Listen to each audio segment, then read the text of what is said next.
বুকটা কেঁপে উঠল ঘটনাটি পড়ে। হজরত ফাতেমা রাদিয়াল্লাহু তাআলা আনহা এর ইন্তেকালের সম্পূর্ণ ঘটনা। হজরত আলী রাদিয়াল্লাহু তাআলা আনহু ফজরের নামাজ আদায় করার জন্য মসজিদে গেছেন।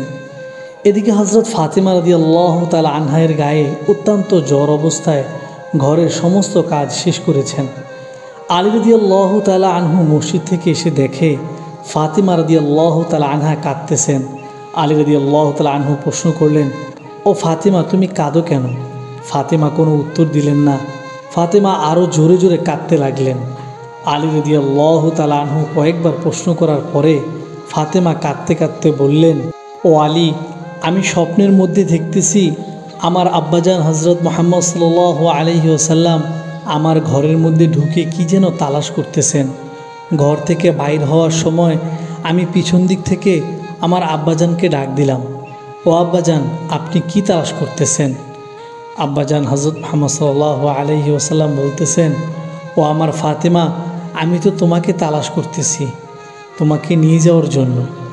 আরও বললেন, ও আমার ফাতেমা, আজকে তো তুমি রোজা রাখবা, সাহরি করবা আলীর দস্তরখানায়, আর ইফতার করবা আমি আব্বাজানের দস্তরখানায়।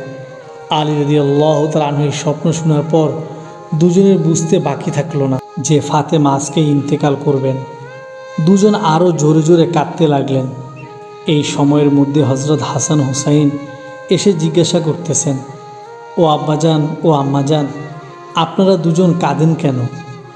ফাতেমা রাদিয়াল্লাহু তাআলা আনহা এর একটা অভ্যাস ছিল, যখন হাসান হুসাইন কোনো কাজে বিরক্ত করতেন তখন দুজনকে নানাজান এর কবরের কাছে যেতে বলতেন।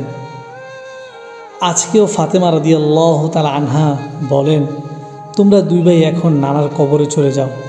কবরের নিকট যাওয়ার সাথে সাথে কবর থেকে আওয়াজ আসলো, ও আমার আদরের নাতিরা, এই মুহূর্তে তোমরা আমার কাছে কেন আসছো? আমার কাছে তো সব সময় আসতে পারবা, এখন যাও, গিয়ে মায়ের চেহারার দিকে তাকিয়ে থাকো, আজকের পরে তোমার মাকে আর পাবে না।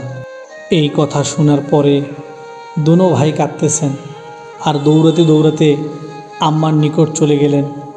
গিয়ে আম্মাকে বললেন যে, তোমরা দুজন কেন কাঁদতেছো বুঝেছি, নানাজান আমাদেরকে বলে দিয়েছেন আজকের দিনটা তোমার জন্য শেষ দিন। নানাজান তোমার চেহারার দিকে তাকিয়ে থাকার জন্য আমাদেরকে বলেছেন। বিকেলের দিকে হজরত ফাতেমা রাদিয়াল্লাহু তাআলা আনহা এর শরীর বেশি খারাপ হলো, তাকে বিছানাতে শোয়ানো হলো। ফাতেমা রাদিয়াল্লাহু তাআলা আনহা মৃত্যুর পূর্বক্ষণে আলী রাদিয়াল্লাহু তাআলা আনহুকে তিনটি কথা বললেন। এক, ও আলী, যেদিন থেকে আমি আপনার ঘরে এসেছি ওই দিন থেকে নিয়ে আলী, আপনি যদি আমাকে ক্ষমা না করেন তাহলে কিয়ামতের ময়দানে আমি সন্তানের কারণে, আমি মেয়ের কারণে আমার আব্বাজান অনেক লজ্জিত হবেন। বলেন আপনি আমাকে ক্ষমা করলেন কি না?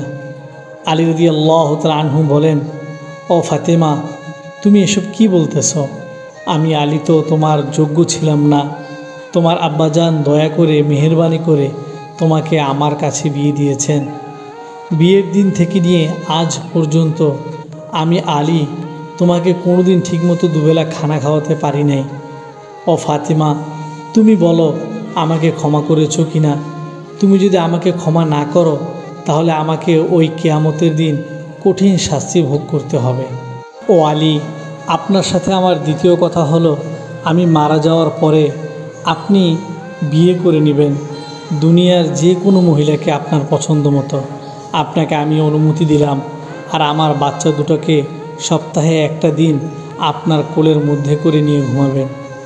3, ও আলী, আপনার সাথে আমার তৃতীয় কথা হলো, হাসান হোসেন যখন বালেগ হবে তখন দোনো ভাইকে আল্লাহর রাস্তায় সোপর্দ করে দিবেন এবং আমাকে রাতের বেলায় দাফন করবেন।